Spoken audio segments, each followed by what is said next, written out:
ও ভালোবাসা দাও না এই নবীকে, ভালোবাসা দিলে তোমরা দুজাহানের ধনী হইয়া যাইবা। যে নবীর ভালোবাসা আমার আল্লাহ বুঝাইতে চায়। নামাজে দাঁড়াইছে, নামাজ পড়বেন 5 ওয়াক্ত, প্রথম পড়তে হবে সুন্নাত। বলুন প্রথম কি?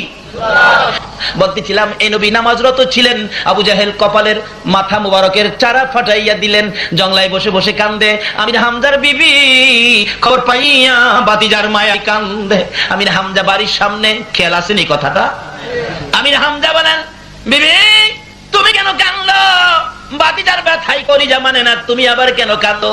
এবার জবাব দেন বিবি, স্বামী গো ভিতরে আসেন। স্বামী, কি মনে একটা দুঃখ, যে দুঃখ এই পর্যন্ত কোনোদিন মনে আসে নাই। কি দুঃখ রে বিবি? স্বামী গো আমার বাতিজা মোহাম্মদ, মা নাই বাবা নাই, এতিম। আবু জাহেল বলে মাথাটা ফাড়াইয়া দিছে। বাতিজা বলে জংলায় বসে কান্দে, তোমার 2টা পায়ে দড়ি, আমার বাতিজারে আইনা দাও, আমি মায়ের মতো আদর করব। বলুন কার মতো আদর করব? আরো জোরে কোন কার মতো? আরো জোরে কোন কার মতো? তাহলে বোঝা গেল মা একটা ব্যক্তি, মায়ের মতো আদর আর কেউ করতে। মানুষ দেখবেন আদর করলে, মানুষের একটা মহিলা আদর করলে কয় এই মহিলাটার আদর দেখলে মার কথা মনে হয়। তাহলে বোঝা গেল সবচেয়ে আদর কে করতে পারে? আরো জোরে কোন কে? এই মা কি আমাদের আছে? হয়তো কারো আছে, কারো নাই। এই মারে কি কষ্ট দিছেন? যদি কষ্ট দিয়ে থাকেন আপনার সব শেষ। নামাজ শেষ, রোজা শেষ, হজ শেষ, জাকাত শেষ, টুপি দাড়ি পাঞ্জাবি শেষ, মুফতি মুহাদ্দিস সব শেষ। আজকে একটা খবর শুনলাম আমার এক বন্ধুর কাছে, একজন আলেম তার মাকে প্রত্যেকদিন একবার পিটাইতো। আচ্ছা বলুন তো এই আলেমের দাম কি আছে? রাসূল বলেছেন তোমার মায়ের পায়ের নিচে তোমার জান্নাত।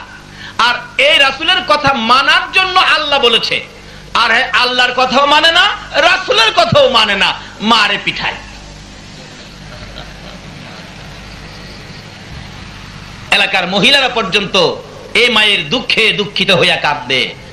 আল্লাহ কয় আর তোকে সুযোগ দেওয়া যায় না। আলেম হইলে কি হবে? অন্যায় করলে কি আল্লাহ ছাড়বো? সবচেয়ে বড় আলেম আছেন ইবলিস। কি খান বাহাদুর? ইবলিস। কিন্তু তার মধ্যে বেজাল ছিল বিদায় আজকে লানতের তক্ত গলায় দিয়ে জাহান্নামী বানায়া বের করে দিছে। কাজী আলেম হইলেই হবে না, নবীর পক্ষের আলেম হও, নবীর ভালোবাসার মালা গলায় লও।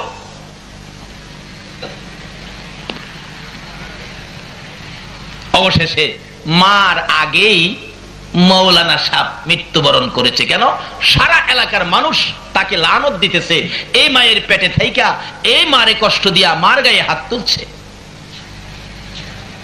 যারা মার গায়ে হাত দিচ্ছেন নামাজ কবুল হবে না, হজ জাকাত কিচ্ছু কবুল হবে না। এমনকি নবীর শাফায়াত নসিব, নবীরে ভালোবাসতে পারেন, নবীর আশেক হতে পারেন, পীরের মুরিদ হতে পারেন, পিসাব হতে পারেন, মুফতি মুহাদ্দিস মুফাসসির হতে পারেন, মক্কা মদিনার ইমাম সাহেব হতে পারেন, মার গায়ে যারা হাত দিয়েছেন নবীর শাফায়াত নসিব হবে না। বাস্তবে আসুন, 2001-এ হজ করতে গিয়েছিলাম আমরা। প্রথম মদিনায় গেছি। আগে মদিনায় যাওয়ার পরে 2 দিন 3 দিন পার হয়ে গেলে আমার এক ভাতিজা খবর পায় আসছে। আমি থাকতাম মসজিদে বেলালের পাশে, বাসা ছিল 3 তলায়। কি যে সুবিধার জায়গাটা পাইছি। রাত্র শেষ রাত্র হইলেই পশ্চিম দিকের জানালাটা খুললেই দেখতাম সবুজ রঙের গম্বুজটা। মন ভরে ভরে মনের আশা পুরা করেছি। কি আশা পুরা হয়েছে বলবো না আপনাদের কাছে। আল্লাহ আপনাদের তৌফিক দেখ সবুজ রঙের গম্বুজ দেখার। সকলে বলে ওই ছেলেটা রাত্রে 11টায় 3 তলায় উঠে আমার গলায় আঞ্জায় ধরে কাঁদতেছে, চাচা চাচা বাড়িতে আসছেন? হো, আমার মারে দেখে আইসেননি। 3 বছর ধরে চাচা মারে দেখি না। বললাম হ দেখে আসছি, ভালো আছে। ছেলেটা বলতেছে চাচা একটা ঘটনা। কি? হজ ভলান্টিয়ার হিসেবে বাংলাদেশ থেকে, পাকিস্তান, ভারত থেকে অনেক ছেলেরা আসে হজ ভলান্টিয়ার হিসেবে। এইবার একটা ছেলে বাংলাদেশের মসজিদের নববীর ভিতরে হজ ভলান্টিয়ার দায়িত্ব নিয়ে আসছিলেন, কিন্তু ছেলেটা মসজিদের নববীর ভিতরে ঢুকে কাজ করতে পারে না, দৌড়ে বাহির হয়ে যায়। জিজ্ঞেস করলাম কি হলো? ছেলেটা কয় আমি তো বুঝি না, আমার গায়ে আগুন জ্বলতে থাকে, কে যেন আমারে মারতে আসে, ভিতরে থাকতে দেয় না। তা আমরা ভাবলাম যে নতুন আশ্চর্য বাড়ি ঘরের জন্য মায়া, কিছু টাকা আমরা সকলে মিলে দিলাম, কয়েকদিন বাহিরে থাকো, এই টাকা খরচ করে খাও, ঘুরে গাড়ি দেখো, মনটা শান্তি হোক, আবার কাজে এসে ডুইকো। 2-4 দিন পরে আবার ঢুকলো, ঢুকার পরে সে একতাই ভিতরে ঢুকলে দৌড়ে বাহির হয়ে যায়, মসজিদের নববীর ভিতরে থাকতে পারে না, শরীরে আগুন জ্বলে, কে জানি মারতে আসে, একবারে অসহ্য থাকতে পারেই না। আমরা সকলে মিলে রাতে বসলাম, কিরে তোর কি হইলো, আসল কথা কও তো। ওই বাঙালি ছেলেটা হজ ভলান্টিয়ার কাঁদতেছে আর বলতেছে, সঙ্গীরা আমাকে দেশে পাঠায় দাও, এই মসজিদের নববীতে চাকরি সম্ভব হবে না। কেন? অথচ রাসূল বলেছেন, মান যারা কবরি ওয়াজাবাত লাহু শাফাআতি, যারা আমি নবীর রওজাটা জিয়ারত করে গেছে তাকে শাফায়াত করে জান্নাতে নেওয়া আমি নবীর উপরে ওয়াজিব হয়ে গেছে। নবী রওজা যারা জিয়ারত করেছেন ভক্তি শ্রদ্ধা ভালোবাসার সহিত, রাসূল আপনাকে শাফায়াত করে জান্নাতে নেবে। শুধু আপনাকেই নেবে না, 400 জাহান্নামীকে জান্নাতে নেওয়ার অনুমতিও দেওয়া হবে। এই নবীর সাথে সম্পর্ক রাখতে রাজি আছেন না? আসুন না, শেষ কথাই চলে যাচ্ছি। এবার এই যুবকটা বলতেছেন, সঙ্গীরা আমি চাকরি করতে পারবো না, আমার দেশে পাঠাও। থাকতে পারবো না, বুঝেছি কেন যে আমারে থাকতে দেয় না। কেন কেন?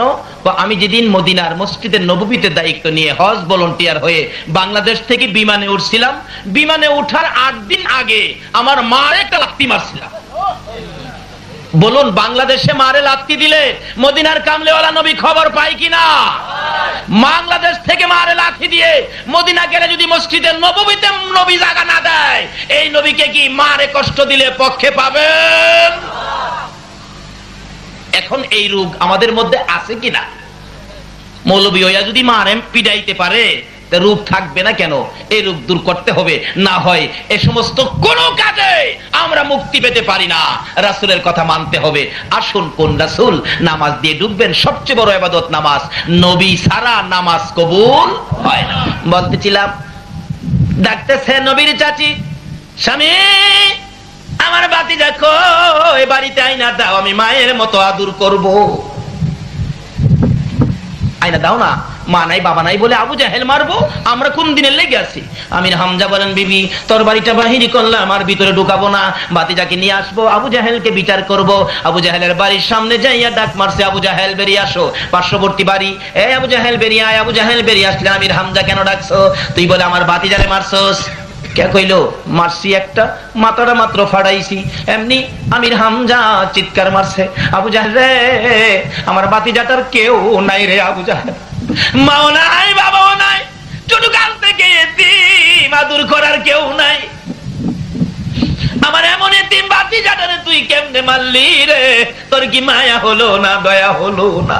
তুই তো জানোস আমার ভাতিজা জীবনে কোনোদিন বাবা কইয়া ডাকতে পারে নাই রে। আবু জাহেল কি অপরাধে ভাতিজারে মারলি? হে আবু জাহেল কি অপরাধে মারলি? আয় আমার কাছে আয়। কোন দোষ করেছিল? না। গালি দিয়েছে? না। তাহলে কেন মারলি? আমার ভাতিজা জীবনে কেউ আদর পায় নাই রে। এমনি করে নিষ্ঠুর পাষাণ আবু জাহেলের দিকে আগাইয়া যায় আমির হামজা তরবারিটা দিয়ে এমন জোরে আঘাত করলো, আবু জাহেলের ভাগ্যের ক্রমে উল্টা পিঠ লাইগা মাথা ফাইটা গেছে, কারে নাই, চাপা দিয়ে ধরছে আর ডাকতেছে, রে আমির হামজা এইভাবে আমারে মারবি? আমি তো কোনোদিন ভাবতে পারি নাই। আমির হামজা চোখের পানি চেড়ে চেড়ে কান্দে, রে আবু জাহেল একটা আঘাত করেছি, এখনো তোর মার শেষ হয় নাই, বল আমার ভাতিজা কই রে? এখন যদি আমার ভাতিজার খবর না দিতে পারবি, আমি আমির হামজা তোর গলাটাও কাইটা ফালাইমু। কাইটালামু তোরে, ছাড়বো না তো। আমার ভাতিজা শুরু কাল থেকে বাবা হারা মা হারা, এই ভাতিজাটা তুই মারছস। তারপরেও আমার ভাতিজা জীবনে কাউরে গালি দেয় নাই, দিছে দিছে, জীবনে কাউ ক্ষতি করে নাই। আমি দেখেছি আমার ভাতিজা 24টা ঘন্টারে গুনাহগার উম্মতের জন্য কাঁদছে। বল আমার ভাতিজা কোথায়? না হয় একটা কাই সামনে যেতে দেব না। আবু জাহেল এইভাবে মাথা চাপাইয়া ধরে ধরে ডাকতেছে, আমির হামজা রে আমার আর মারিস না, আমি দেখছি তোর ভাতিজা রক্তে লাল লাল হইয়া এই দিক দিয়ে কানতে কানতে ওই পাহাড়ের পর পাহাড় পার হয়ে গেছে। আমির হামজা ঘোড়াটারে চালাইছে, ঘোড়ারে চল ভাতিজারে জংলাই রাইখাই আমি বাড়িতে আসবো না। যাইতে যাইতে যাইতে যাইতে বহু দূর চলে গেল, ভাতিজার সন্ধান পায় না। বাবলা কাটার জংলা ঘোড়া নিয়ে যাওয়া যায় না, ঘোড়াটা পাহাড়ের নিচে রেখে আমির হামজা তরবারিটা হাতে লইয়া একটা দৌড় মারে আর চিৎকার মেরে ডাক মারে, ভাতিজা রে আমি তোর চাচা আইছি রে ভাতিজা। কই খুঁজে পাওয়া যায় না। আমির হামজা বলেন, আমি একটু উঁচু পাহাড়ের উপর উইটা দাঁড়াইয়া চারদিক দেখতেছিলাম, হঠাৎ দেখি একটু দূরে পশুরা চারদিক ঘেরাও করে আছে, পাখিরা গাছের ডালে বসে বসে কান্দে। ভাবলেন পশু যখন আমার কানে ভাতিজার খবর দিল, ওখানে হয়তো কিছু হতে পারে। আমির হামজা বলেন, দৌড়ে যাইয়া দেখি আমার ভাতিজা রে বসে বসে কান্দে। পিছন দিয়ে আঞ্জায়া ধরছে বাবা মুহাম্মদ সাল্লাল্লাহু আলাইহি ওয়াসাল্লাম। কেন কান্দো গো বাবা? আর কেঁদো না, আমি তোমার চাচা আইছি। ও ভাতিজা, আর কাঁদতে হবে না, আমি তোমার চাচা আইছি। আমার নবী চাচার কণ্ঠের আওয়াজ পাইয়া পিছনের দিকে মাথা টুকুন ঘুরাইয়া, চাচার চেহারা বাবার কিছু আকৃতি আছে। আল্লাহু আকবার। চাচার চেহারার মধ্যে বাবার কিছু আকৃতি থাকে কিনা? আমার নবীর আপন চাচা ছিলেন বীরে আমির হামজা। এবার পিছনে তাকাইয়া ডাক মারছে, চাচা গো, আমার বাবা নাই গো, আমার মা নাই গো। চাচা এই যে দেখেন আমার কপালের চারা মুবারক কিভাবে আবু জাহেল পাঠাইছে। আমার নবীর কান্না দেখে আমির হামজা চোখের পানি রাখতে পারে না। বাবা গো, আর এইভাবে কেঁদো না, আমি সইতে পারি না, আর কাঁদতে হবে না, আমি আবু জাহেলের মাথা ভেঙে দিয়েছি। আবার নবী বলেন, চাচা আবু জাহেলের মাথা ভাঙলে তো আমি খুশি হব না, তুমি যদি আমার পক্ষে আসো খুশি হব। আমার নবী চাচা বলেন, বাবা উঠো উঠো, আমি তোমার পক্ষে যাব। জোরে জোরে কন্যা সুবহান। হ্যাঁ বাবা আসো, আমি তোমারে ভালোবাসবো, আমি তোমার পক্ষে যাব। আগে ঘোড়ার পিষ্টে ওঠো, বাড়িতে নিয়ে যায়। তোমার জন্য তোমার চাচি পাগল হয়ে গেছে। মা বোনেরা, হও নাই আমার নবীর জন্য পাগল। মদিনার মহিলারা কত পাগল ছিল নবীর জন্য। নবীর জীবনে খুলন, নবী যুদ্ধের ময়দানে যাবে, একটা মেয়ে 6 মাসের একটা বাচ্চা ছেলে কোলে লইয়া একটা মহিলা নবীর সামনে দাঁড়াইয়া খালি চোখের পানিগুলো মুছতেছে। নবী বলেন, মহিলা কান্দো কেন? হুজুর আপনি যুদ্ধে বুঝি যাবেন? হুজুর গো, আমার মন মানে না, না জানি আপনার কলিজার মধ্যে কেউ আঘাত করে। হুজুর আমার আর কেউ নাই, কাকে দিব আপনার সঙ্গী বানাইয়া? আজকে কোন মায়ের সন্তানেরা রে আমার নবীর পক্ষে বসেছে? কারা গো এ নবীর আলোচনা শোনার আয়োজন করেছে? মহিলাটা দৌড়ে যাইয়া চোখের পানি মুছে, হুজুর আর কেউ নাই আপনার পক্ষে দেওয়ার জন্য, আমার 6 মাসের ছেলেটা আপনি কুলে করে নিয়ে যান, আমার কেউ নাই আপনার পক্ষে, আর কারে দেব? নবী বলেন, এই 6 মাসের বাচ্চা নিলে কি হবে? সে কি তীর মারতে পারবে, যুদ্ধ করতে পারবে? আমার নবী এই বলতে থাকলে মহিলাটা জবাব দেন, হুজুর আমি তো জানি ছেলেটা তীর মারতে পারবে না, কিন্তু আমার যে কলিজা মানে না, আপনার নবীকে না জানি কেউ কষ্ট দেয়, হুজুর আমি কি করব, আমি তো যাইতে পারি না, মহিলা যাওয়া নিষেধ হয়ে গেছে। হুজুর তীর যদি মারতে নাও পারে গো, আমি মা হইয়া বলতে পারি একটা কথা, আপনার নবীর গায়ে যদি কেউ তীর মারতে চায়, এই তীরগুলো আপনার গায়ে লাগার আগে আগে আমার 6 মাসের ছেলেটাকে তীরের সামনে তুলে ধরে রাখবে। আল্লাহু আকবার।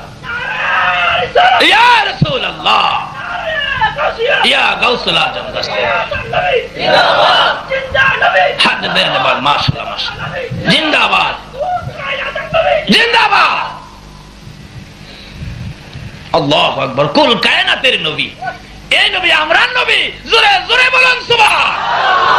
এই নবী থাকলে বলুন তো আমরা আর কোন চিন্তা আছে? কিন্তু নবীর পক্ষে আসেন, কি সমস্যা? এই নবীরে নিয়ে কত টানাটানি করে না।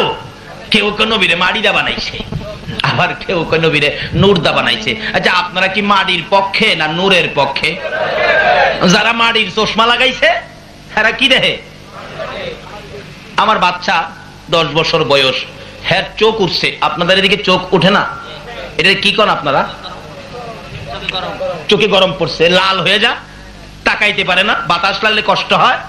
আমার কই আব্বু আমার চোখে তো গরম পড়ছে, কি করব, চাইতে পারি না। তখন কালা গ্লাসের একটা চশমা দিলাম যাতে বাতাস বুতাস কম লাগে। হ্যাঁ চশমা লাগায় কই আব্বু কি সব দি কালো? আচ্ছা আসলে কি সব কালো না হের চশমাটা কালো? আসলে নবী মাড়ি না, হ্যাঁ মাড়ির চশমা লাগাইছে। কে কোন দিকে নিবেন? চশমার দোষে মাড়ি হইছে, আসলে নবী নূর। কি বলেন? নবী কি খালি নবী না তো, নবীর 2 মেয়ে বিয়ে করেছিলেন হযরত উসমান গনি রাদিয়াল্লাহু তাআলা, যার নামের লকব জিন নূরাইন। যেই মৌলবীরা নবীরে মাডি কয়, এই মৌলবীও উসমান গনির নাম কয়া জিন্নুরাইন কয়, আবার বাইক গেলে কয় মারি, মাডো গেলে কয় মারি। কিতাব পড়ে বেলা কয় উসমান গনি জিন্নুরাইন, অর্থাৎ নবীজির দুই মেয়েকে উসমান গনি বিবাহ করেছিলেন বিদায় উসমান গনিকে দুই নূরের অধিকারী বলা হয়। নাকি কোন মৌলবী কথাটা অস্বীকার করতে পারবো? নোহালির একবার কইছি ইনকো আয় হরিত্তারি লেহিত্তারি না, মানে এরারে পানি কোয়াইতে পারবেন না। নোহালির কেউ থাকতারেন রাগেন না, পানি হ্যাঁ কোয়াইতে পারবেন না। মাস্টার বলতেছে লেখ পানি, হ্যাঁ লেখছে পয়াকার পা দৈন্তান ঋষিকার নি হানি, এই আবার পয়াকার পা দৈন্তান ঋষিকার নি হানি। দু তিনবার যখন দমক দিছে লেখ ষষ্ঠী আর কই ষষ্ঠী, হ্যাঁ কই স্যার আই লেরিত্তারি হরিত্তারি না। হেরা কিতাবে পড়তারে কইতে আমরা পড়তেও পারি কইতেও। আল্লাহ কো আমিও তোমরা 3টা পুরস্কার দিতে পারি।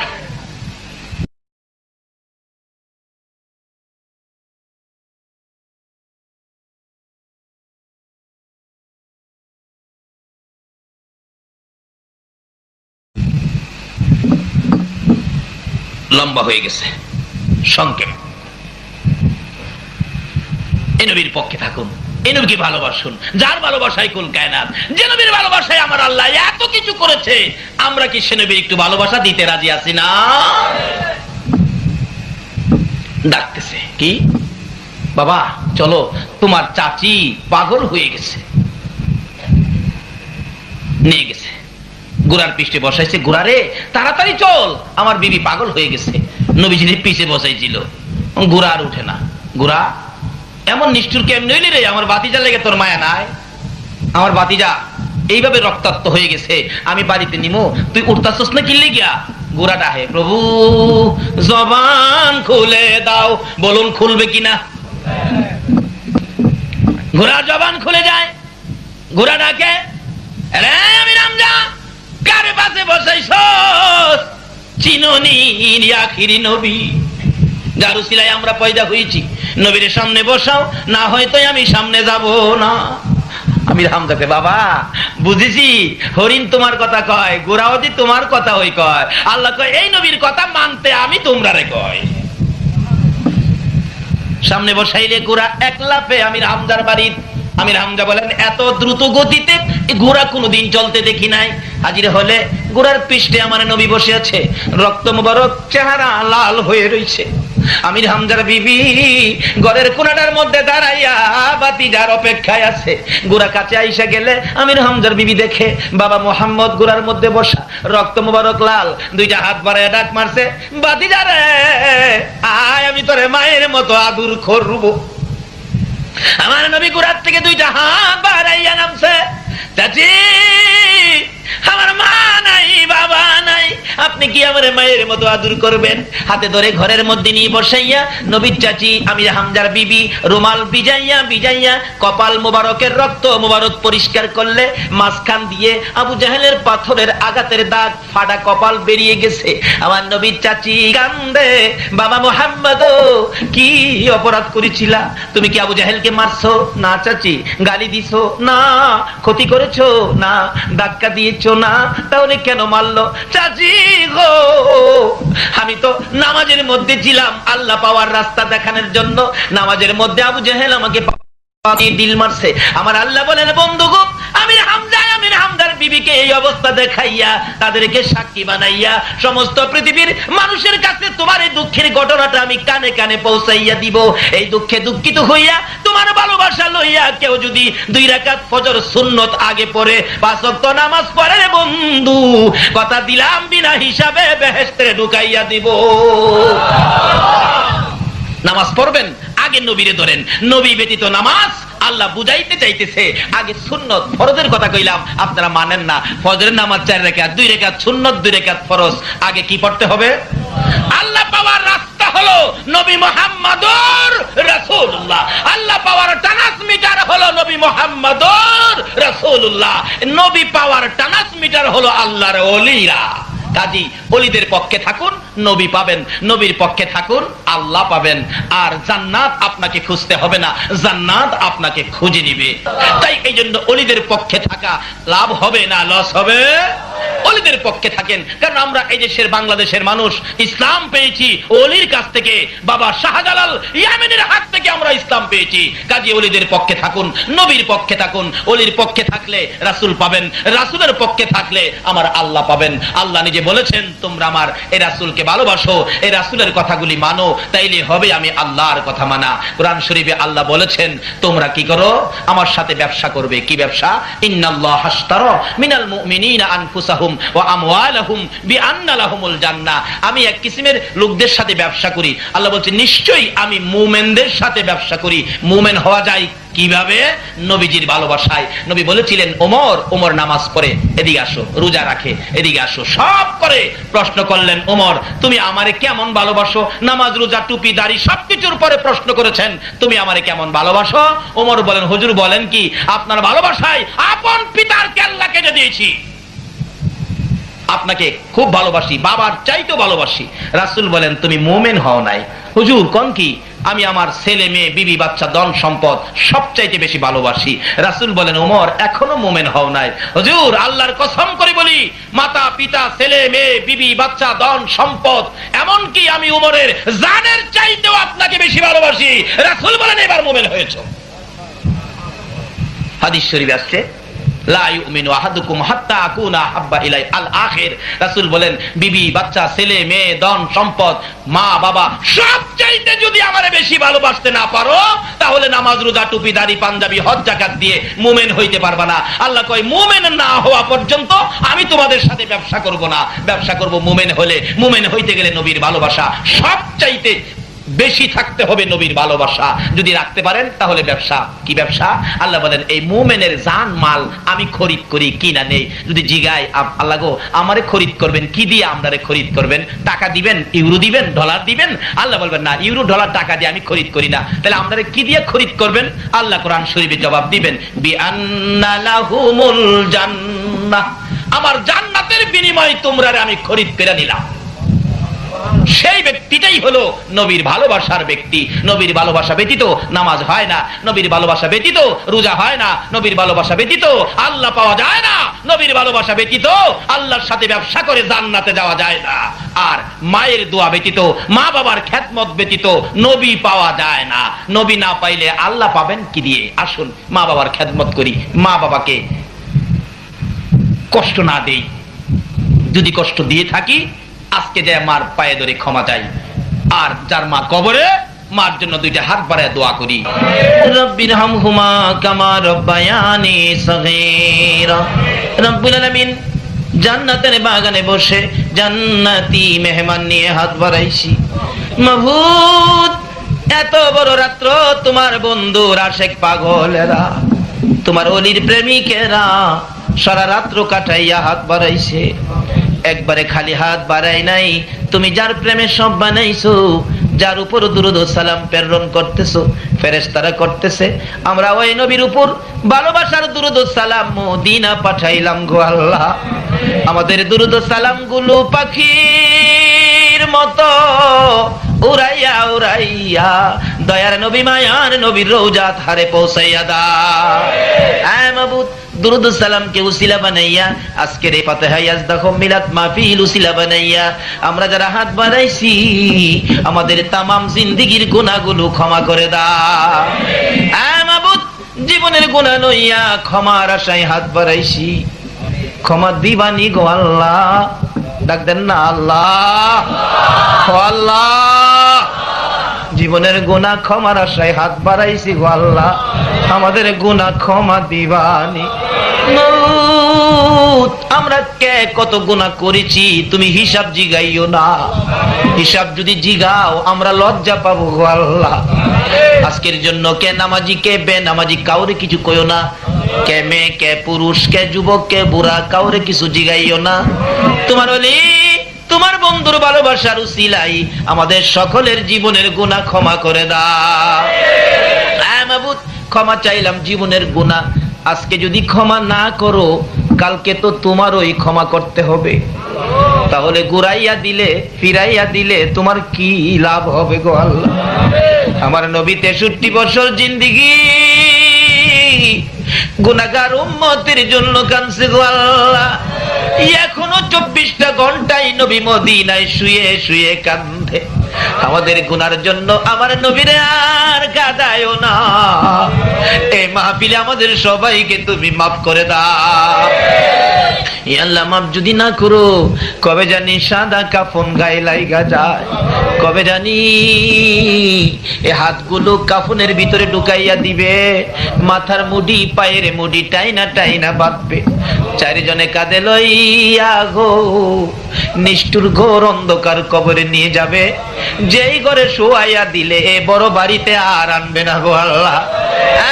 মাবুদ, এই দুইটা হাত পচে গলে মাটির সাথে মিশে যাবে। ওই দিন আসার আগে যে হাত আমরা বাড়াইলাম ফিরাইও না, ঘুরাইও না। এই মাহফিলের সবাইকে তুমি মাফ করে দাও গো আল্লাহ। ইয়া আল্লাহ, জীবনের গুনাহ মাপেন আসার দরখাস্তের পর আর একটা দরখাস্ত করি, তুমি কিন্তু রাগ হইও না। এই মাহফিলে যারা কষ্ট করে বসে আছে, জানি না কার মনে কি ব্যথা, কার মনে জানি ব্যথার আগুন। মা নাই রে, মা নাই, মা মা এ মধুর ডাক কার জানি বন্ধ হয়ে গেছে রে আল্লাহ। কার জানি বাবা নাই, বাবা বলে ডাক দেওয়ার সুযোগ কার জানি বন্ধ হয়ে গেছে। যে বাবা সন্তানের জন্য কত দরদ ছিল, চট্টগ্রাম থেকে সন্তান বাড়িতে আসে প্রত্যেক দিন রাত 10টায়, একদিন 10টায় আসে না, বাবা খানাটা খাইয়া ঘর থেকে বেরিয়ে গেছে। হে বাচ্চার মা, দরজা বন্ধ করো না, আমার বাবা কেন আসে না? আমি তালাশ করতে থাকি, রাস্তার কিনারে দাঁড়াইয়া থাকি। একটা গাড়ি যদি আসে, বাবা ডাক মারতো, আব্দুর রহমান আইসনি। হে ডাকের দরজা কার জানি বন্ধ হয়ে গেছে গো আল্লাহ। ওই মা কার জানি দুনিয়ায় নাই রে, যে মায়ের কুলে জীবনে কত পচরা পায়খানা করেছি। অন্য মহিলারা পায়খানা দেখলে নাকে কাপড় দিত, তোমার আমার মা জীবনে নাকে কাপড় দেয় না। হে মায়ের অভাবী, বাবার অভাবী, কে জানি হাত বাড়াইছে রে আল্লাহ। এই অভাবীর অভাব দেখলে তোমার কি মায়া লাগে না? কুরবানির ঈদের দিন গরু বাজারে যাবে, ঈদের 2 দিন আগে গরু কিনবে একটা ছেলে। গরুর কাছে যাইয়া যাইয়া খালি কান্দে। জিজ্ঞেস করলাম, বাবা কাঁদো কেন? টাকা কি চুরি হয়ে গেছে? না হুজুর। কাঁদো কেন? পেটে কি ব্যথা হয়ে গেছে? না হুজুর। কেন কান্দো? ছেলেটা জবাব দেয় চোখে পানি লইয়া, হুজুর এই যে দেখেন আমার বয়সের ছেলেরা বাবার পছন্দে বাবা লইয়া গরু কিনতেছে, আমি কান্দি, আমার বাবা নাই গো, কার পছন্দে গরু কিনবো? বাবার অভাবী, মায়ের অভাবী কে জানি। মায়ের অভাবীরা কি করে নিজে দেখেছি। একটা মায়ের পাগল, 5 বছর বয়স ছেলেটা, মা বাচ্চা হবে ডেলিভারি। এলাকার মহিলারা কয় অবস্থা ভালো না, হসপিটালে পাঠান। মা বুরকা পড়তেছে, ছেলেটা বারবার মায়ের কাছে যায়, আম্মু তোমার চোখে পানি কেন? ব্যথা উঠে গেছে। বাবা চোখে পানি, হসপিটালে যাইতেছি। কেন? বাবারে মহিলারা কয় আমার অবস্থা বলে ভালো না। ছেলেটা ডাকে, আম্মু হসপিটালে গেলে কোন সময় আসবা? আমারে নিবানি? না তোমারে নিতে পারবো না। তাহলে তুমি কোন সময় আসবা? বাবা আমি তো বলতে পারি না। মা গো দেরি করো না গো মা, তাড়াতাড়ি চলে আইসো। তুমি যদি রাত্রে বাড়িতে না আসো আমি কার গলায় ধরে ঘুমাবো? মা কান্দে, বাবু পারবনি আমার বাবা আমার গলায় ধরে ঘুমাইতে। মায়ের কান্না দেখি ছেলেটা বারবার প্রশ্ন রাখতেছে, মা গো এইভাবে তুমি কান্দো কেন? ব্যাপারটা কি? মা 2টা হাত বাড়াইছে, আয় আমার পাশে আয়। বাচ্চাটারে বুকে লইয়া মা 2 গালে চুমাইয়া চুমাইয়া কান্দে। বাবা গো হসপিটালে যাই, তুমি তোমার নানার কাছে থাকো। বাচ্চাটা আবার জিজ্ঞাসা করে, মা কোন সময় আসবা? মা জবাব দেন, বাবা যাইতেছি, অবস্থা বলে ভালো না রে বাবা। যদি তোমার ভাগ্য ভালো হয় মায়ের মুখ দেখবি রে বাবা, ভাগ্য যদি খারাপ হয় জীবনে আর কোনোদিন কোনদিন মা কইয়া ডাকতে পারবি না। বাচ্চাটা চোখের পানি ছেড়ে ছেড়ে কান্দে। মা রিক্সা করে রওনা হয়েছে, একটু পরে পরে বাচ্চাটার দিকে তাকাইয়া ডাক মারে, বাবু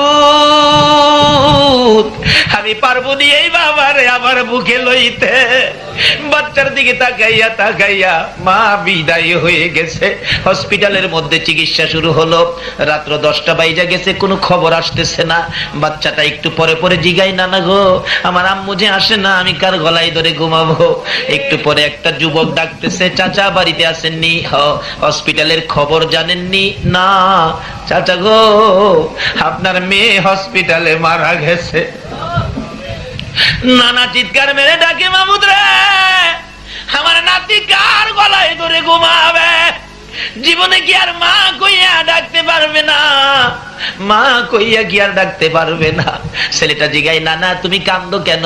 জবাব দেন নানা, হ্যাঁ নাতি তুমি ঘুমাইয়া যাও, সকালে তোমার মায়ের কাছে নিয়ে যাবো। রাত্রে 12টার দিকে লাশ বাড়িতে আইসা গেছে। মহিলারা ডাকতেছে, বাচ্চাটারে ঘুম থেকে জাগাইয়া তার মাকে জীবনের শেষ দেখা দেখাইয়া দাও না। তার নানা বলে, না না ঘুম থেকে জাগাইস না, মৃত দেখলে সে ভয় পাবে, দাফন করে ফেলছে। সকালবেলা ডাকতেছে, নানা চলো না মায়ের কাছে যাই, বিকালে যাব। বিকাল হইলে কান্দে, নানা গো চলো না মায়ের কাছে যাই, সকালে যাব। সকাল হইলে বিকাল, রাত্রে হয়ে গেলে পরের দিন রোজার ঈদ ছিল। বাচ্চাটা কান্দে, না না কালকে আমারে কে গোসল করাবে গো নানা? কে আমারে সেমাই পাকাইয়া খাওয়াবে? কে আমার 2টা গালে 2টা চুমো দিবে? নানা বলেন, আর সহ্য করতে পারি না, যা তোর বাবার কাছে যা। ঈদের দিন রাত্রে বাবার সাথে ঘুমাইলে রাত্র 12টা 1টায় স্বপ্নে দেখে তার মা এসে ডাকতেছে, বাবা গো মা মা কই আর কাঁদো না, আমি তোমার মা কবরে চলে গেছি রে বাবা। ছেলেটা বাবার গলায় ধরে কাঁদে, বাবা গো আমার মা বলে কবরে চলে গেছে, জলদি করে আমার মায়ের পাশে নিয়ে যাও না। ঈদের দিন সকাল বেলা ছেলেটাকে গোসল দিতে চায়, গোসল করে না। সেমাই খাওয়াইতে চায়, সেমাই খায় না। কাপড় পরাইতে চায়, কাপড় পরে না। বাবা গো আমার মায়ের কাছে নিয়ে যাও না। আমার বয়সের ছেলেরা আমার হাতে গোসল করতেছে, জামা পরতেছে, মা 2 গালে চুমাইয়া চুমাইয়া দূর করতেছে। ছেলেটাকে আঙ্গুলে ধরে ধরে যাইতেছে। ঈদগার সামনে কবরস্থান, নতুন কবরের পাশে দাঁড়াইয়া ছেলের বাবা ডাকতেছে, ও ছেলের মা এমন নিষ্ঠুর কেমনে হইলা গো? তোমার বাবা কান্দে, একবার গোসল করাইয়া দিয়া যাও না। ছেলেটা ডাকে, আব্বু এখানে কেন কান্দো, চলো না হসপিটালে যায়। ছেলের বাবা বলে, এই হসপিটালের মধ্যে তোর বাবা তোর মা জীবনের ঘুম ঘুমাইয়া গেছে। ছেলেটা মা মা কইয়া কবরের উপরে পড়ে গেছে। মা আসে না। হে মায়ের অভাবী কে জানি হাত বাড়াইছে রে আল্লাহ, বাবার অভাবী কে জানি হাত বাড়াইছে। এই মুহূর্তে ওই সকল মা বাবার কবর জান্নাতের বাগান বানাইয়া দাও। ইয়া আল্লাহ মা বাবা যারা দুনিয়াতে আছে হায়াত বাড়াইয়া দাও, আমার আব্বার হায়াত বাড়াইয়া দাও। মা বাবা কেমন জিনিস বোঝার তৌফিক ছেলে মেয়েদেরকে দান করে দাও। ইয়া আল্লাহ দাদা দাদি নানা নানি শ্বশুর শাশুড়ি আলিয়া আওলাদ বংশধর মই মুরব্বী পাড়া প্রতিবেশী খানদানবাসী মহব্বতী এই এলাকার জমিনের নিচে যত মুমিন মুমিনাত ঘুমিয়েছে সকলের কবর জান্নাতের বাগান বানাইয়া দাও। ইয়া আল্লাহ এই মাহফিলে সারা রাত কষ্ট করে যারা বসে আছে আল্লাহ যে যে আশায় হাত বাড়াইছে সকলের আশা পুরা করে দাও। আমাদের মধ্যে যারা অভাবী অভাব দূর করে দাও, যারা অশান্তিতে আছে শান্তি দান করে দাও, যারা বিমারি বিমার সেবা করে দাও। মাবুদ তুমি তো সব কিছুর মালিক, ডাক্তার ছাড়া ওষুধ ছাড়া চিকিৎসা ছাড়া ভালো করতে পারো। এই মাহফিলের সভাপতি সাহেবকে তুমি সুস্থ করে হায়াত বাড়াইয়া দাও। ইয়া আল্লাহ সৈয়দ বাড়ির 2 জন সোনার সন্তানের কথা বলেছে, রিয়াদ আরেকজনের নাম মাবুদ গো, এই 2 জনকে তোমার কুদরতিয়াতে আমানত করলাম গো মাবুদ। যত বড় রোগী হয়ে থাকো তোমার গাউসে পাকের উসিলায় দয়ার নবীর ভালোবাসার উসিলায় তাদেরকে তুমি সুস্থ করে দাও গো আল্লাহ। সাধারণ চিকিৎসাকে উসিলা বানাইয়া আজকের মাহফিলের বরকতে তাদেরকে সুস্থ করে নেক হায়াত বাড়াইয়া দাও। এইভাবে যত বিমারি আছে সকল বিমারিকে শেফা দান করে দাও। হসপিটালে যাইতে হবে এমন রোগ কাউকে দিও না গো আল্লাহ। হসপিটালে যাওয়ার রোগ যদি আমাদের মধ্যে কারো থাকে মাহফিলের উসিলায় গাউসে পাকের উসিলায় নবীর প্রেমের উসিলায় সবাইকে তুমি মাফ করে দাও গো আল্লাহ। ইয়া আল্লাহ আমাদের মধ্যে যারা নামাজি নামাজ কবুল করে নাও। যারা নামাজ পড়ে না নামাজের বুঝ দান করে দাও, যারা ব্যবসা করে ব্যবসায় বরকত দাও, যারা চাকরি করে চাকরির পদোন্নতি দান করে দাও।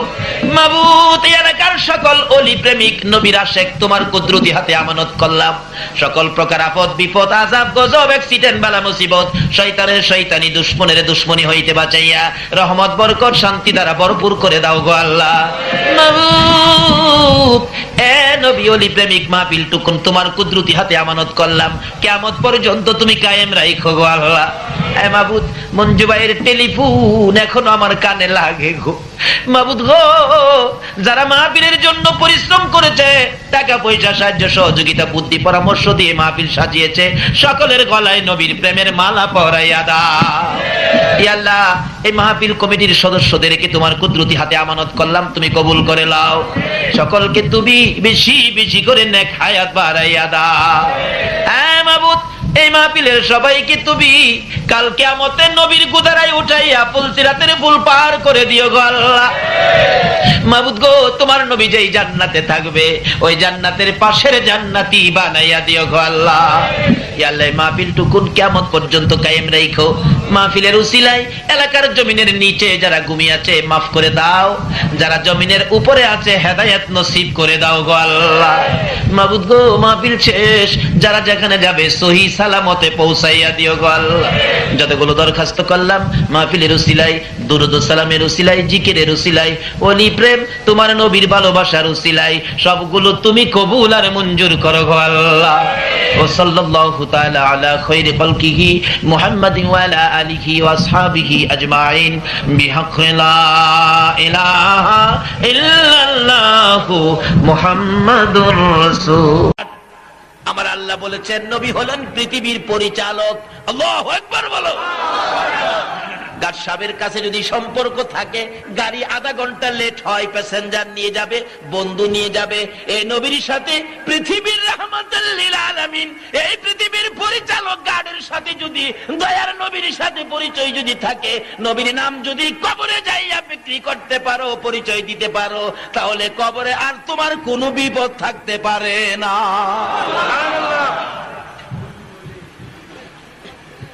বাবারা ভাইয়েরা আসুন আগে বাড়ি। কষ্ট হইতেছে আপনাদের? এই মাসের নামটা জানি কি? শাবান। তাই বলতেছিলাম আল্লাহ রাব্বুল আলামিন সুযোগ দিলেন। শাবান কেন দিলেন? এ নবীর উম্মতের অন্য কাউর তো দেয় না, উম্মতের একটা বিশেষ সুযোগ সুবিধা শাবান। কিভাবে দিলেন? জুমার নামাজ পড়ে জীবনের গুনাহ মাপ চাইলেন। এবার আল্লাহ বলেন ফেরেশতারা আসরের নামাজের সময় সমস্ত পৃথিবীর আমার নবীর উম্মতের হিসাব কিতাবের খাতাগুলো আমার নবী মদিনায় শুইয়াছে, মদিনার অফিসে নিয়ে জমা দাও। সমস্ত উম্মতের এক সপ্তাহের রিপোর্ট জুমার দিন আসরের নামাজের সময় মদিনায় নিয়ে পৌঁছানো হয়। কিন্তু জুমার নামাজও পড়লেন না। সপ্তাহ শেষ, মাস গেল, মাসও শেষ, কি বিপদ হইল রে। কিন্তু আল্লাহ কয় বন্ধু গো আরেকটাই স্পেশাল সুযোগ দিলাম, যেটা শবে বারাত। জুমাও পড়লেন না, মাসও পড়লেন না, শবে বারাতে গিয়ে হাজির হইলেন। মসজিদে জায়গা হয় না, এরকম হয় কিনা বলুন তো? বেড়া জানে না কিচ্ছু। আপনি নামাজি, তাকে ধাক্কা দিয়েন না। আল্লাহ তো আখিরি নবীর উম্মতের মায়া করে শবে বারাতের সুযোগ দেওয়ার ইচ্ছা হলো এই নবীর উম্মতের ক্ষমা করে দিবে। আপনি কেন ধাক্কা দেন? 6.5 বছর নামাজ পড়েন না, আজকে কিসের নামাজ? আইসা পড়ছে মসজিদ ভর্তি মুসল্লি দাঁড়াইছে, একবারে নামাজও জানে না, পিছনের কাতার কারেছে, আবার এমনি যায় দেখে কেন কেমনি নামাজ পড়ে। ফেরেশতারা কই খোদা গো ওই যে পিছের কাতারে কারেছে দেখেন না কি করে? আল্লাহ কয় কথা কইস না, এই তো নামাজও খারইছে। কহ একটা কাজ কর, জীবনে আইছে না রে, আজকে শবে বরাতে আইছে, হ্যাঁ বিশ্বাস শবে বরাতে একটা বরকত পাইবো, এই আশাই তো হে আইছে। ও ফেরেশতারা তার জীবনের সকল গুনাহগুলি গাঠুরি বানায় হের মাথার উপরে দেয়। ফেরেশতারা সারা জীবনের গুনাহ গাঠুরি বানায় মাথায় দিছে। আর ইমাম সাহেব হুজুর এশারের নামাজ পড়াইতেছে, কি বড় জামাত। ইমাম সাহেব যখন রুকুতে গেল, বলুন সকল মুসল্লিরা রুকুতে যায় কিনা? যে কোনো গাঠুরি যদি মাথায় থাকে, মাথা নোয়ায়া রুকুতে গেলে গাঠুরিটা মাথায় থাকবে না। কি সিস্টেম করছে আল্লাহ এই নবীর উম্মতের মাফের জন্য। গুনার বোঝা টপ করে পড়ে গেছে ওই শবে বরাত। ইমাম সাহেব ডাক মারছে, সামি আল্লাহু লিমান হামিদা। মুসল্লিরা কি বলতেছে? রব্বানা লাকাল হামদ। আল্লাহ কয়, তুই আমারে রব কইছস? বান্দারে, রব কওয়ার আগে ওই তো তোরে মাফ করে দিছি। তখন দেখবেন যারা জীবনেও নামাজ পড়েন নাই, সব রাতে খারিছেন, দেখবেন তখন শরীরটা একটা ঝাঁকি মারবে। ওই সময় রহমতের ফেরেশতারা এসে আপনার সাথে মুসাফা করে খবরটা দেয়, এ আল্লাহ আদরের বান্দা, তুই কি জানোস তোর গুনাহগুলি মাফ? সুবহানাল্লাহ। কাজী আল্লাহ সুযোগ দিলেন আখিরি নবীর উম্মত বলে সবে বরাতে যাইয়া জীবনের গুনাহ লইয়া দাঁড়ারে বান্দা, আমি আল্লাহ বন্ধুর উম্মত বলে মাফ করে দিব। আর তুমি আর আমি কেন বাধা দেই?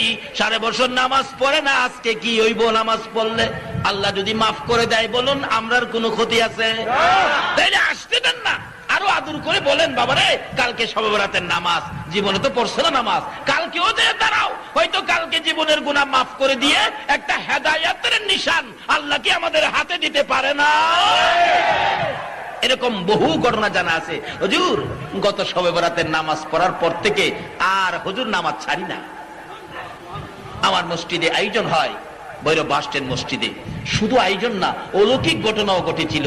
আপনারা ক্যাসেটের মধ্যে একটা খবর পাইছেন, সাপের ঘটনা। ক্যাসেটে পাইছেন সাপের ঘটনা? এই তো 3-4 বছর আগের ঘটনা এটা। শবে বরাতের দিন, ঠিক শবে বরাতের দিন এশারের নামাজ, তখন শীত ছিল, এখন তো গরমে আইসা পড়ছে। শীত ছিল 4-5 বছর আগের ঘটনা। এবার এশারের নামাজের সময় শীত, এই জন্য নামাজের সময়টা একটু পিছিয়ে দিলাম। ব্যবসায়ীরা, দোকানদাররা বলে, হুজুর এশারের জামাতটা একটু পরে দিলে আমরা সকলে জামাতটা পড়তে পারি। 8:30টায় দিলাম। 8:30টায় নামাজ শেষে বসলাম একটু আলোচনা করার জন্য। শবে বরাত কোন নবীকে দিলেন, শবে বরাতের তাৎপর্য বরকত কত, এই আজকের মতো আলোচনায় বসলাম। বসে এই নবীকে কেন দিবেন না, এই নবীর দুনিয়াতে আসার সময় কত ঘটনা ঘটেছে, নবী দুনিয়াতে আসার সময় আমার আল্লাহ রহমতের দরজা খুলে দিয়েছে। এই শানের উপর, এই নবীর উপর আমি একটা গজল গাইতেছিলাম। কি গজল? আকাশেতে লক্ষ তারার জুনাক জ্বলেছে, আল্লাহ তাআলা রহমতেরই দুয়ার খুলেছে। এই গজলটা গাইতে থাকলে সম্মিলিত কণ্ঠে মুসল্লিদেরকে নিয়ে, এমন সময় মসজিদের মুতাওয়াল্লি সাহেবের ছেলে, যার নাম আনার মিয়া, এখন সেই ডালি থাকে। আনার মিয়া মিম্বরের কাছে আইসা আমার কানে কানে কয়, তোফাজ্জল ভাই, মসজিদের ভিতরে একটা সাপ আইসা গেছে, আপনি বলে দেন সাপটারে যাতে কেউ কিছু না করে। এটা কল্পনা নয়, কাল্পনিক নয়, বাস্তব ঘটনা। বিশ্বাস না হলে বৈরব বাজারে গিয়ে প্রমাণ করেন। এই গজলটার সময়, নাতে রাসূলের সময়, সাপটা মসজিদের ভিতরে ঢুকে গেছে। বলুন সাপের মধ্যেও নবীর ভালোবাসা আছে কিনা? কিভাবে আছে? এই তো সামনে যাইতেছি, কষ্ট হবে আপনাদের? বাবা, রাত্র তো আমার 2 ঘন্টা তো হয়েই যাইতেছে। 12:30টায় শুরু করলাম, 2:30 কাছাকাছি হয়ে গেছে। 10 মিনিট গেলে 2:30 হয়ে যাবে। ঠিক আছে, এর মধ্যে আধা ঘন্টা বাড়ায় দিলে আজকে কষ্ট হবে না তো? আসুন আগে বাড়ি। এক ভাই যারা নবীর ভালোবাসা পছন্দ করে না, এই ভাই কয় যে সাপে হি কান আছে, সাপে শুনতো। সাপের বলে কান নাই, আসলেও কান নাই। আচ্ছা কান নাই দেখে কি সাপে শুনে না? শোনার ব্যবস্থা দিছে না? হ্যাঁ, নবীর মহব্বত, নবীর শান মানতে রাজি না আর কি। মানে নবীরে ভালোবাসক, এটা এর কাছে কি? অথচ আল্লাহ কইছে ভালোবাসার ব্যক্তি একজন, ভালোবাসার পার্সন পৃথিবীতে একজন, আমার সৃষ্টিকুলের মধ্যে একজনই ভালোবাসার পার্সন, ইনি হলেন মুহাম্মাদুর রাসূল। ফাত্তাবিউনি ইউহিব্বুকুমুল্লাহ। সাপের মধ্যে নবীর ভালোবাসা আসেনি? নবী যখন আবু বকরকে নিয়ে হিজরত করে মদিনায় যাবে, গারে সুর পাহাড়ের গুহায় আশ্রয় নিলে, সর্পগর্তের ভিতর আবু বকরকে দংশন করলেন। নবীজি লালা মুবারক দংশনকৃত জায়গায় লাগাইলে বিষ পানি হয়ে গেলেন, সুস্থ হয়ে গেলেন আবু বকর। সর্প বাহির হলো, হুজুর আমাকে মাফ করেন, আমি আবু বকরকে ধ্বংসন করার জন্য এখানে বসি নাই, আমি বসেছিলাম আজ থেকে 6 মাস আগে। আকাশ বাতাসের কাছে খবর পেয়েছি আমার রাসূল এই রাস্তায় মদিনায় যাবে, কাফেরদের যন্ত্রণায় এই গুহায় আশ্রয় নিবে। আর আমার ইচ্ছা ছিল আল্লাহর নবী গো, এই গর্তের মুখের উপর বসে থাকবো, আপনার দুশমনের মোকাবেলা করব, প্রয়োজন হলে আপনার জন্য আমার জীবনটা দিয়ে দিব। রাসূল বলেন, সাপ? আমার জন্য তুমি এত পাগল? তাহলে সাপের মধ্যেও নবীর ভালোবাসা ছিল কিনা? সকল পশু পাখির মধ্যে এই নবীর ভালোবাসা ছিল কিনা? এইবার সাপ তো আইসা মসজিদের ভিতরের বারিন্দা পার হয়ে জানালার গ্রিলের মধ্যে বসে, আমি এরকম মিম্বরে বসে আলোচনা করতেছিলাম, আইসা গ্রিলের মধ্যে বসে আমার দিকে তাকায় বসে রয়েছে। যতক্ষণ আলোচনা চললো, অথচ বাহিরেও মানুষ ভিতরেও মানুষ, সাপটা এইভাবে তাকায় রইল। 4 ঘন্টা পর্যন্ত সাপটা ছিল। লোকেরা কাছে যায়, কেউ আবার লেজে ধরে টান দেয়, পোলাপান বুঝেন না, কিন্তু সাপ এতিমের মতো তাকায়া চোখটা ঘুরায়, কিচ্ছু কয় না। এটাই বুঝি বলতে চায়, তোমরা কেন আমাকে বিরক্ত করতেছো? আমি তো আমার নবীর ভালোবাসায় এসেছিলাম। অবশেষে বাস স্ট্যান্ড সেক্রেটারি ক্যাসেটের মধ্যে উল্লেখ আছে, জনাব সগীর মিয়া আমার চাচা হয় সম্পর্কে, উনি যায় বলে, চাচা, মানুষ খালি সাপ দেখে, আশপুরুষী মহিলারা পর্যন্ত আসতেছে চান মিয়া হাজির মসজিদে গায়েবী সাপ আইছে দেখার জন্য। এমন সময় সগীর মিয়া সাহেব সাপের মাঝখানে দৌড়ে বলতেছে, এই সাপ, তুমি এখানে বসে নামাজের ক্ষতি করতেছো কেন? মাঝখানে দৌড়ে সাপটাকে বাহিরে ফেলে দিলেন, কিন্তু সগীর মিয়াকেও সাপটাই কিছু করে নাই। এই শবে বরাতের দিন এই নবীর আশেক হয়ে, পাগল হয়ে সর্ব পর্যন্ত মসজিদে উপস্থিত হতে পারে। আজকে এই শবে বরাতের তাৎপর্য বুঝতে দেয় না এক কিসিমের মানুষ। আল্লাহ তাদেরকে বুঝ দেখ, সকলে বলুন আমিন। যেই হোক, বলতেছিলাম, নামাজে দাঁড়াইলেন, আল্লাহ কয়, ও ফেরেশতারা, তার জীবনের গুণাগুলো গাঠুরি বানায় মাথায় দিয়ে শবে বরাতের পিছনের কাতারে রাস্তার মধ্যে মসজিদে জায়গা নাই তো, এবার রুকুতে গেলেন, গাঠুরি পড়ে গেল, খেয়াল আছে কথাটা? শবে বরাতের জামাতে শরীক হইল, সারা বছর তো পারলো না কিছু করতে, একটা চান্স দিছে আমার আল্লাহ, স্পেশাল চান্স। রাষ্ট্রীয় ভাবেও আছে, রাষ্ট্রীয় ভাবেও কি আছে? দেখবেন যারা জেলখানার কয়েদি আসামি, যারা বছরের পর বছর যাদের কারাদণ্ড দেওয়া হয়েছে, তাদেরকে একটা স্পেশাল সুযোগ আছে কয়েকটা দিবস, যেমন স্বাধীনতা দিবস। এই দিবসে কিছু কয়েদিকে স্পেশাল ক্ষমতায় প্রেসিডেন্ট মাফ করে দেয়, প্রেসিডেন্টের স্পেশাল ক্ষমতায়। আবার ঈদের দিন, ঈদ, খুশি, আনন্দ, এই উপলক্ষেও কিছু কয়েদিকে রাষ্ট্রপতি ক্ষমা করে দেয়, কুরবানির ঈদে দেয়, রোজার ঈদে দেয়, স্বাধীনতা দিবসে দেয়। এরকম বিশেষ কিছু দিনে একটা রাষ্ট্রপতি অপরাধীকে ক্ষমা দেয়। আল্লাহ কয়, একটা রাষ্ট্রপতি বিশেষ দিনে অপরাধী ক্ষমা দিতে পারে, আমি আল্লাহ কি ক্ষমা দিতে পারি না? এই শবে বরাতের রাত্রে যারা নামাজে দাঁড়াইছে, বন্ধুগো, আমি আল্লাহ তাদেরকে ক্ষমা করে দিলাম। ক্ষমা কিভাবে পাইছেন না পাইছেন নিজেরাই টের পাবেন, দেখবেন তো ইনশাল্লাহ আসতেছে শবে বরাত। যাই হোক, আমার মসজিদে সমস্ত রাত্র অসংখ্য অগণিত মানুষের অবস্থান, চারিপাশে বিছনা দিয়ে কুল পাই না, সারা রাত মানুষ পড়ে থাকে। আচ্ছা বলুন তো, পড়ে থাকার কারণটা কি? যেহেতু শুনছে এই নবীর উম্মতের জন্য শবে বরাত বরকতময় রাত্র, মুবারকময় রাত্র, এই বরকতের ভাগী হওয়ার জন্য এইভাবে দুর্বল কাতর হয়ে পড়ে থাকে, আল্লাহ কেন তাদেরকে দেবে না? যাই হোক, এবার ফেরেশতারা বলেন, রুকুতে গেছো, দাঁড়াইবার আগেই তো তোমারে মাফ করে দিছে, গাঠুরি তো পড়ে গেছে, দাঁড়াইছে দেখে এখন শান্তি লাগে, শরীরটা হালকা লাগে, শরীরটা যেন ঝাঁকুনি মারছে, তখন চোখের পানি ছেড়ে দেয়। প্রভু গো, নামাজতে খুব ভালো লাগে, আগে জানলে জীবনে নামাজ ছাড়লাম বলে না। এবার রুকুতে যাইতেছে, আল্লাহু আকবার ডাক মারলে ইমাম সাহেব রুকুতে যাই, মুসল্লিরা সেও তো যাইতেছে। আল্লাহ কয়, বান্দারে, দাঁড়াইছস পরে তোর গুনাহগুলি মাথায় দিছিলাম, রুকুতে গেছস, গুনাহ পড়ে গেছে, এখন আমারে রব কইছস আর সেজদায় যাইতে শুরু করছস। ও আমার আদুরের বান্দা, গুনাহ যখন মাপ পাইছস, খালি বিছানায়, খালি পাকায়, রাস্তার উপর সেজদা করবি, আমি সহ্য করতে পারি না।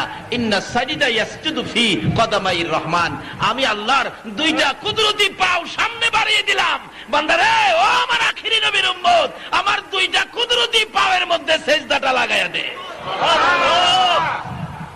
এই বরকতের ভাগী যারা হবেন, এই শবে বরাত থেকেই হেদায়েত পেয়ে যাবেন। আল্লাহ বলেন, বন্ধু গো, এই শবে বরাতেও যদি মাপ পাওয়ার উপযুক্ত না হয়, আমি রমজানের চাঁদ দিলাম, এই রমজানের চাঁদে উদিত হওয়ার সাথে সাথে আমি আল্লাহ তাদেরকে মাফ করে দেব। এত এতটুকুন সুযোগ পাইলাম, বলুন কার উসিলাই? আরো জোরে কার? এই নবীকে চিনা দরকার আছে কিনা? পশু পাখিরা নবী চিনে গো, উম্মত হইয়া নবী চিনি না। দোয়েল পাখি খেয়াল আছে?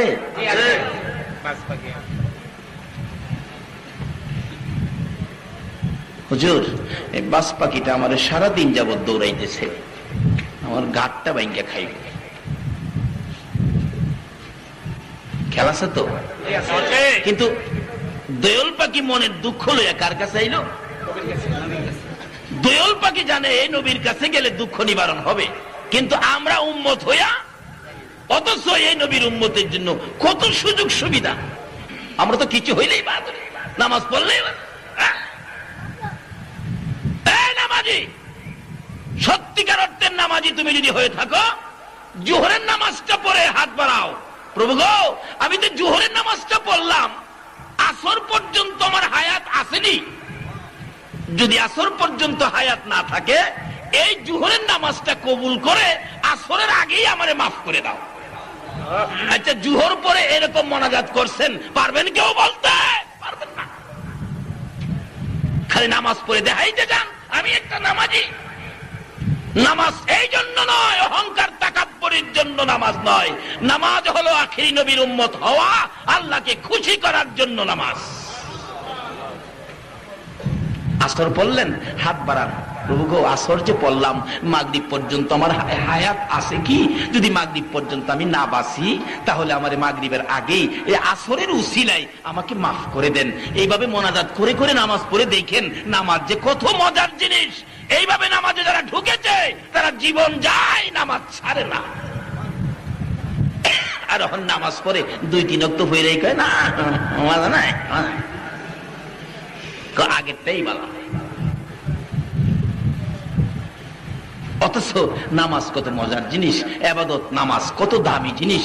এক হিন্দু ভদ্রলোক, অভাবী সংসার, বেচারা শবে বরাতের সময় মানুষ এভাবে বীর মসজিদে বিবির সাথে পরামর্শ করে, বিবি গো শবে বরাতে বলে রিজিক বন্টন করে আল্লাহ, শবে বরাতে বলে ভাগ্যের পরিবর্তন করে, দাবি দেওয়া শুনে ভাগ্যে ভেজাল জন্য দরখাস্ত করলে আল্লাহ বলে পরিবর্তন করে দেয়। আমাদের তো জীবনটাই গেল খায়া না খায়া কষ্টের মধ্যে। একটা কাজ করিল কি, মুসলমান হয়ে যাই, মুসলমান হয়ে যাই, দুইজনে মিল্লা শবে বরাতের রাত্রে কান্নাকাটি করব, আল্লাহ নিয়ে আমাদের ভাগ্য পরিবর্তন করে। আল্লাহু আকবার।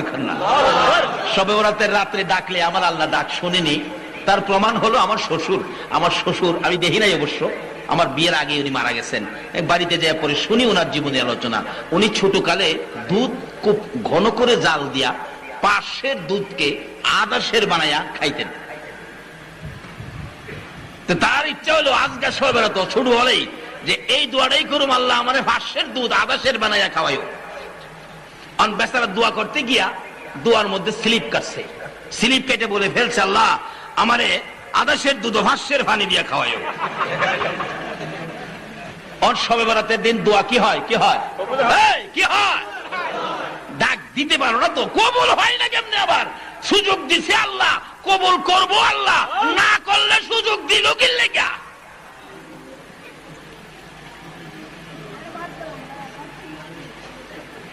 দোয়া তো কবুল।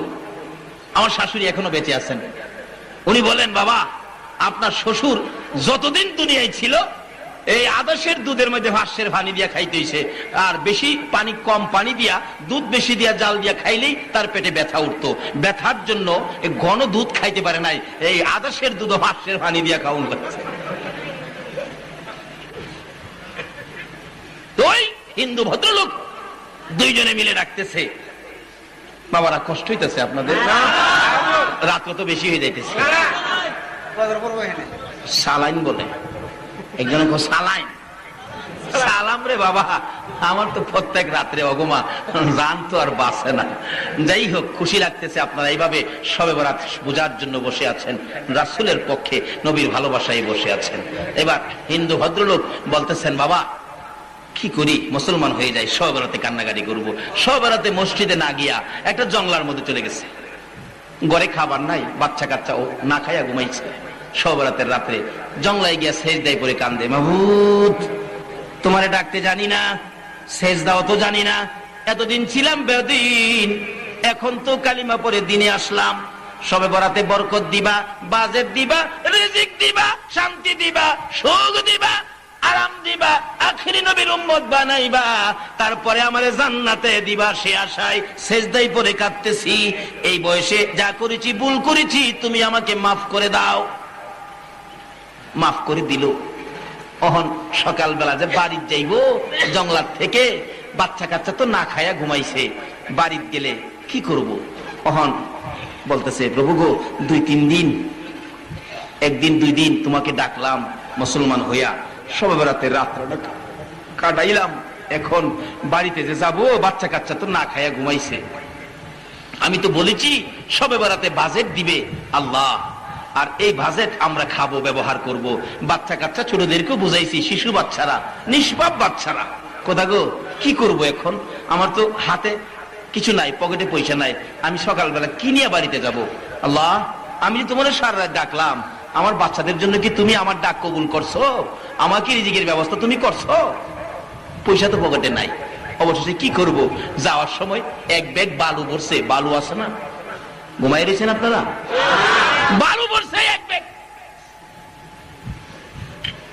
2টা বোতলের মধ্যে পানি ভরছে, তেলের জন্য 2 বোতল পানি বইরা যাইতেছে, আর কইতেছে, খোদা গো, ও খোদা তুমি না সয়বারা তোর ডাক শোনো, সুযোগ দিছো, আমি ডাকছি, বাচ্চা কাচ্চাগুলি না খাইয়া ঘুমাইছে, এখন আমারে দেখলেই তারা ভাববে আমরা মুসলমান হয়েছি, আল্লাহ আমাদের খাবারের ব্যবস্থা করবে, খোদা গো, কিন্তু আমি তো কোনো ব্যবস্থা দেখতেছি না, বিদায় আমি এক ব্যাগ বালু বললাম।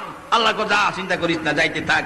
বাড়ির কাছাকাছি গেছে, তার বিবি ডাকে, ও আমার সন্তানেরা উঠো, দেখো আমার কেমন আল্লাহ আজকেই তোমাদের খাবারের ব্যবস্থা করেছে।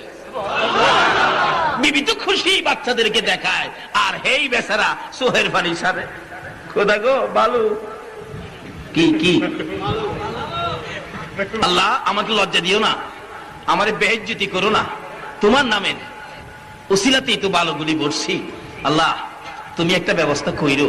বাচ্চার কাছে যাইবার আগে আল্লাহ কই, চিন্তা করিস না, আমি বালুরে অস্ট্রেলিয়ার আডা বানাবো, এই ক্ষমতা আসেনি আল্লাহ? যদি তা বিশ্বাস না হয় তাহলে ওমর ফারুক রাদিয়াল্লাহু তাআলা আনহুর জীবনী খুলুন। ওমর যখন মদিনার শাসক ছিলেন, ঘোষণা ছিল আমার রাজত্বের এলাকায় কেউ অন্যায় করতে পারবে না, কেউ মদ খাইতে পারবে না, কেউ নারী নির্যাতন করতে পারবে না, কেউ কাউরে কষ্ট দিতে পারবে না। এটা আমার রাসূলের বিধান নয়, এটা আমার আল্লাহর হুকুম নয়, কাউরে কষ্ট দেওয়া।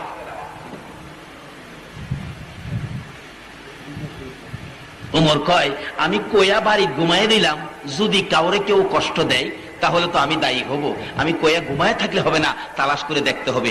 রাত্রের বেলা রাষ্ট্রপতি হইয়া সারা দেশে রাত্রে ঘুরে অন্ধকার, হঠাৎ দেখে একটা খেজুরের বাগানের ভিতরে গভীর রাত্র মিটি মিটি বাতি জ্বলে, এটা হারিকেনের মতো বাতি দেখা যায়। ওমর ভাবলেন এই লোকটা মনে হয় নিশ্চয়ই কোনো বিপদে আছে, আর আসলে লোকটা ছিল মদ খাওয়ার অভ্যাস। 2 বোতল মদ নিয়ে উমরের ভয়ে ওই জঙ্গলায় গেছে, যাতে উমর না দেখে। ওমর বাতিওয়ালা দেখে ভাবছে কোনো বিপদ, আর হেই বেটা ভাবছে উমর যাতে না দেখে জঙ্গলায়। মদের বোতল জমিনে রাইখা প্রস্তুত নিতেছে, মদ খাইবো, আর কইতেছে, ওমর কি আইন কিরা বাসায় ঘুমায় থাকো, আমি যে অহন জঙ্গলায় বৈশা মদ খাম, অহন কি তুমি দেখবা? কি লাভ হইল কি, আমি তো খাইতে আছি মদ, পারলো না তো তুমি মদ খাওয়া ফিরাইতে। এমন সময় উমর বাতিওয়ালার দিকে লক্ষ্য করে ডাক মারছে, এই জঙ্গলাই কে? ভয় পাইতেছ? ভয় পাইও না, আমি উমর এসে গেছি। কে আইছে? আচ্ছা বলুন, এই বেটার অহন কাপড় টাপড় নষ্ট হইতেছে নি? হিরে উমরের কণ্ঠ, ভয় নাই। ছোটকালে দেখছেন না, বাচ্চা পায়খানা করবো, উঠানের কিনারে বসছে, বাচ্চা যদি ভয় পাইতো বাবা ঘরের ভিতর থেকে ডাকে, ভয় পাইস না আমি যাই রয়েছি, ঘরের ভিতর থেকে বলে সাইরিস। এ কথা কর অর্থ কি? বাচ্চা যেন ভয় না পায়। ওমর দূর থেকে সাহস দিলেন, ভয় পায় না, আমি ওমর এসে গেছি। যে ওমর বাঘের কানে ধরে থাপ্পড় দেওয়ার সাহস রাখে। আমি সে ওমরে শিখেছি। আচ্ছা বলুন তো, তার পায়খানা পাতলা হয়েছে নি? এখন কি করব? মদের বোতল সামনে ফিরে রয়েছে, খেয়াল নাই, খালি উমরাই পড়ছে করিটা কি কইটা কি কই যাবো, দিশাহারা হয়ে গেছে। উমর তো সামনে হাজির, একবার হের পাইছা, আবার নিচে মদের বোতলের পাইছা। উমরের মেজাজ কি নরম না গরম? এগুলি কি? আমার রাসূল মদ খাওয়া হারাম করেছে, আমি উমরের সামনে মদের বোতল। আজকে তোর জীবনের শিক্ষা দিব, যে উমর রাসূলের পক্ষে, শরীয়তের পক্ষে, মারিফতের পক্ষে বিচার করতে যাইয়া আপন পিতার কল্লা কেটে দিয়েছে, সেই উমরের সামনে মদের বোতল। আজকে যারা মদ খেয়েছো, এই শবে বরাতের নামাজে ওয়াদা করো, কসম খাও আর জীবনে মদের বোতল হাত দিব না, যেহেতু আমার রাসূল হারাম করেছে। ওমর বলেন কি এগুলো কি? ওই লোকটা কাঁপতেছে আর বলতেছে, খোদা গো, যার হাতে ধরাত পড়ছি পৃথিবীর কেউ নাই আমারে তার হাত থেকে বাঁচাইতে, যদি পারেন আমনে আমনে। আরে এগুলি কি? ভয়ে মুহদাইছে, এগুলি দুধ। কি দুধ? দুধ দুধ চিনেন না আপনারা? দুধ কি ভালো জিনিস না খারাপ জিনিস? আরে দুধ তো বেহেশতি জিনিস, বেহেশতি দিয়ে খাইবেন আল্লাহর রহমতে। কি কন, খাইতেন না বেহেশতে? না যাইতেন না? ভয় পান? আমরা না গেলে বেহেশতে যাইব কে? আমরা যে নবীর উম্মত, এই নবী যদি না হইতো বেহেশ কি হইতো? ওমর বলেন এগুলি কি? দুধের বোতল। এই বেটা, লেবেলে কই মদ, তুই কর দোস্ত, কি পাইছস কি? লেবেলে কই কি আর তুই কস কি? এই চরিত্র আছে না বাঙালির? লেবেল একটা, ভিতরে আরেকটা আছে না? এরকম দেখবেন লেবেল দিছে খাঁটি সরিষার তেল, খুললা দেহে সোয়াবিন, আছে না এরূপ বাংলাদেশ? এলা কিন্তু বুশের মাইর খাই। লেবেলে কই কি আর তুই কস কি? না হুজুর, দুধ। আমার বোন অসুস্থ, আমার বোনের বাড়ি যাইতেছি। এত রাত্রে বোনের বাড়ি যাইতেছ, দুধ? হাই হাই, অসুস্থ দেখি। আল্লাহ কয়, জিবরাইল, হ্যাঁ কান্দে রে উমরের ভয়ে, আমি সারা বলে কেউ নাই তারে বাঁচাইতে। ও জিবরাইল, মদের বোতল গুলো উমরের হাতে যাওয়ার আগে তুই জিবরাইলের হাতটা লাগাইয়া দিস, আমি আল্লাহ কুদরতি দুধ বানাইয়া দিব।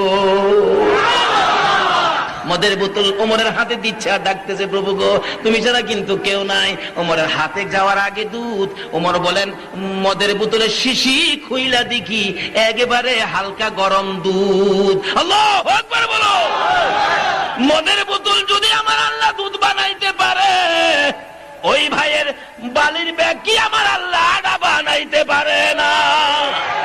ওই হিন্দু ভদ্রলোক শবে বরাতের রাত্রে ডাকাডাকি করে আটার ব্যাগ লইয়া ডাকতেছে, বিবি বিবি গো, চিন্তা করো না, এ বরকতের রাত্র, মোবারকময় রাত্র, শবে বরাতের রাত্র, রিজিক বন্টনের রাত্র, বিবি ভাগ্য রজনীর রাত্র। আমার ভাগ্যে বুঝি আমার আল্লাহ পরিবর্তন করেছে। আমার ডাক শুনেছি কিনা প্রমাণ করার জন্য আনছি, মনে মনে কইতেছে। আর ডাকতেছে, বিবি নে আটার ব্যাগ নে। বিবি বলেন, আমি ব্যাগটা হাতে নিলাম, ছিল বালু। হাতে নিয়ে সন্তানেরা দৌড়ায় আসছে, মা মা গো, বাবা বুঝি খাউন নিয়ে আসছে। আমাদের কেমন মালিক, এক রাত্রের বিনিময় এক ব্যাগ খাবারের ব্যবস্থা করেছে। বাচ্চাগুলো খুশি হইয়া ব্যাগের কারা ধরে টান্দা খুইলা দেখে ভিতরে সুন্দর অস্ট্রেলিয়ার সাদা আড়া দেখা যায়। পানির বোতল খুলে, মুখটা খুলে দেখে একবারে খাঁটি সরিষার তেল, আর একটা খুইলা দেখে একবারে কলম্বু নারিকেল তেল। আল্লাহু আকবার বলো। এই বাজেটের জন্যই তো আমার আল্লাহ এই বন্ধুর উম্মতের জন্য লাইলাতুম মুবারাকা, বরকতময় শবে বরাতের রাত্র স্পেশাল পুরস্কার আমাদেরকে দিয়েছে। আল্লাহু আকবার বলো। শুধু শবে বরাতের রাত্রই শেষ নয়, আরো কত কিছু দিয়েছে। এই শবে বরাতের রাত্রে, শেষ রাত্রে আমার আল্লাহ রহমতের সবকটি দুয়ার খুলে ডাকতে থাকবে, এ বন্ধুর উম্মতেরা, কে আছো সন্তান হারা, হাত বাড়া, সন্তানের জন্য সন্তান দিয়ে দিব। কে আছো অভাবী, হাত বাড়াও, অভাব দূর করে দিব। কে আছো বিমারি, অসুস্থ, রোগ ভালো হয় না, আমি আল্লাহ ভালো করে দিব। যার যে আশারে রহমতের দুয়ার খুলে দিলাম, আমার দরবারে দরখাস্ত করো। এই শবে বরাতের রাত্রে আমার নবী বলেন তোমাদের সকল দরখাস্ত আমার আল্লাহ কবুল করে নেবেন। এমনকি এই শবে বরাতের রাত্রে 3টা রোজা শবে বরাত উপলক্ষে শাবানের 13, 14, 15 রাসূল বলেন এই বিশেষ মুবারকময় রাত্রের উপলক্ষে 3টা রোজা যদি কেউ রাখে, এই 3টা রোজা রাখার কারণে হাসরের দিন আমার আল্লাহ হাসরের ময়দানে একটা বেহেশতি উট সাজায়া রাখবেন। ওই এক একজন রোজাধারকে এক একটা সাজার বেহেশতি উটে করে বিশেষ সম্মানে জান্নাতে নেওয়া হবে। এমনকি শাবানের 3টা রোজা রাখার ওই রোজাদার সন্ধ্যার সময় যখন ইফতারি করতে বসবে, রাসূল বলেছেন, গত খুতবার আলোচনা, রাসূল বলেছেন এক একটা রোজাদার যখন ইফতার খাইতে বসবে, ইফতার মুখে দেওয়ার আগে আমি নবীর উপর, যেহেতু এটা আমার মাস, আমি নবীর উপর 3 বার যদি কেউ দুরূদ শরীফ পড়ে ইফতারটা মুখে দেয়, তার জীবনের সকল গুনাহ আমার আল্লাহ মাফ করে দিবে। লাইলাতুল কদরি খায়রুম মিন আলফি বন্ধু, একটা রাত্র তোমার উম্মতের জন্য দিলাম, যে রাত্রটার নাম হলো কদর। এক রাত্রের বিনিময় ওই শামাউনের মতো 1000 মাস দিনের বেলা জিহাদ, রাত্রের বেলা ইবাদত। শামাউন দিনে জিহাদ, রাতে ইবাদত করে যে নেকি কামাইছে, আপনার উম্মতের জন্য একটা রাত্র দিলাম যার নাম কদর, এর বিনিময় এর চেয়ে বেশি নেকি আপনার উম্মতের দান করে দিলাম। তাকবীর, আল্লাহু আকবার।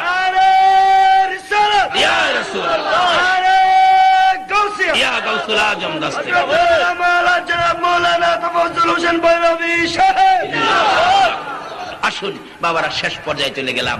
যে নবীর উসিলায় এত কিছু পাইলাম, এই নবীকে চিনা আমাদের দরকার আছে কিনা?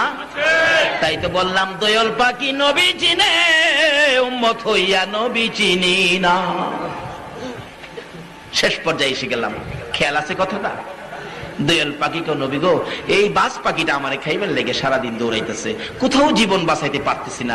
নবী গো আপনার কাছে আসলাম জীবনটা বাঁচাইতে। দয়াল পাখির অবস্থা দেখে রাসূল জিজ্ঞাসা, বাস পাখি কি ব্যাপার?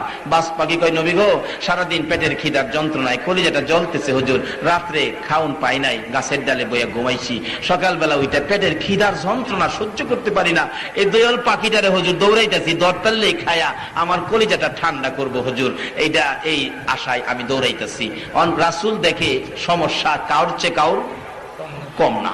আচ্ছা, এরকম একটা বিচার যদি আজকালকার দিনে আমাদের দেশে আইতো, তাইলে আমাদের দেশের বিচারকরা কি কইতো? দয়াল তুই দেলা 5000, তুই দেলা 5000, 2 মাস পরে বিচার হইব। এরকম রূপ আছে না আমরা বাংলাদেশে? এদেশের বিচারকটাও বিচার করে টাকা খায়া আবার নামাজও পড়ে, কি লাভ হবে? রাসূল বলেছেন এক নলা খাবার হারামের থাকলে 40 দিন পর্যন্ত একটা নামাজও কবুল হবে না। বাবারে, নিজের চরিত্র পরিষ্কার করো। কত সুযোগ এই নবীর উসিলায়, এই নবীর কথা মতো জীবনটারে গড়ে তোলো। আল্লাহ সেই তৌফিক দেখ, সকলে বলুন আমিন। কিন্তু নবী বিচার করে, কি সুন্দর বিচার। ও বাবা বিচারকরা, এই বিচার করে যদি মরতে পারো, সবচেয়ে বড় পুরস্কারটা আমার আল্লাহ তোমাকে দিবে। বিনা হিসাবে আমার আল্লাহর পাশে নিয়ে তোমাকে বসাবে, যদি সেই বিচার করতে পারো, ঘুষ না খায়া সঠিক বিচার যদি করতে পারো। এবার নবী বিচার করে, দয়াল পাখি আয়, টান দিয়া হাতে বসাইছে। নবীজির হাতে যে পাখিটা বসছে, বলুন এই পাখির দাম বাড়ছে কিনা? আজকে পাখিটা ছোট্ট দয়াল পাখি, বলুন আমাদের দেশে এটা কোন পাখি হয়েছে? জাতীয় পাখি হয়ে গেছে। অথচ এর চেয়ে বড় কত পাখি আছে, আছে না? এইটা দেখলে বাইরে মারতে যায়, আর এটারে জাতীয় পাখি বানাই কেন? নবীর আদর পাইছে।